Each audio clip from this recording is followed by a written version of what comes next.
This is low budget analysis on the Rockets' loss to the Spurs last night. Rockets need a strategy for playoff time. They're an analytics-based team. If you see what their GM has put together, they're a team built on data and built around a strategy of shooting three-pointers and driving to the hoop to get fouls and shoot easy layups. So they need to come out and find a strategy that counters their opponent, because that's what playoff time is about. It's about countering your opponent, and the Spurs have figured out how to do that. They want to play dirty offensive games and beat the Rockets up. They want to beat up their shooters.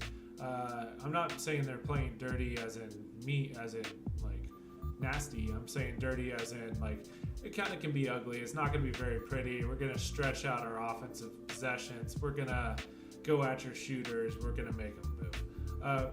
Threes are going to be contested, and passing lanes on drives will be covered. If you watch what they do whenever they're driving is they get into those passing lanes for the spot up threes, and they make them have to move. They make the shooters have to move their feet to catch the ball, and then that essentially breaks their rhythm for shooting three-pointers and gives them time to get out and contest the three. So that's what the Spurs are doing on defense to counter the Rockets' NBA best offense. So my suggested strategy for the Rockets, move the ball on the perimeter, move around the ball on the perimeter, and move your shooters. Their defense needs to work every time down the court. LaMarcus Aldridge and Kawhi Leonard, they need to be moved defensively. They need to be worked defensively.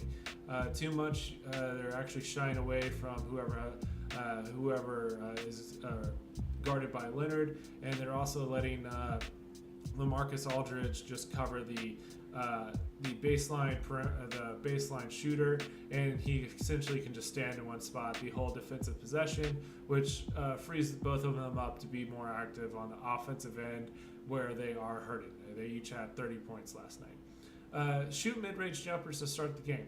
It's totally fine to move in a little bit and shoot. Like, it's totally fine to take a step forward, especially if it's early in the game, because not all the time you're going to come out and be swishing three-pointers to start the game. Get a little bit closer. And essentially what that'll do is make the Spurs have to guard more of the court. Right now the Spurs know that they just need to guard passing lanes, the three-point line, and any sort of like kind of work on there, make sure the pick and roll is covered. So if you make them have to guard the mid-range jumper, that'll tire them out defensively a little bit quicker and not give them as much potency on offense, because they really don't have an offense.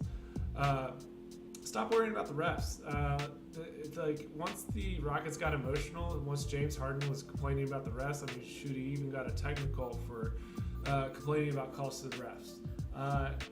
Stop being so emotional. Calm down. Like, your opponent's the Spurs, not the refs. They're the ones beating you. The Spurs are beating you, not the refs. Not the refs, and not calling because the Spurs are making a point of they're not going to get any of those reach-in fouls, which you're not going to get, and just suck it up. And lastly, you are not the better team. The Rockets are not the better team right now. The Spurs are. The Rockets are offensively the better team and probably good enough defensively to guard the Spurs, and honestly they should be up 2-1, but they're not the better team right now. The Spurs are. The Spurs has countered you, and I think that's the challenge that the Rockets have in front of them, is counter the Spurs and make a comeback. Anyway, go Rockets.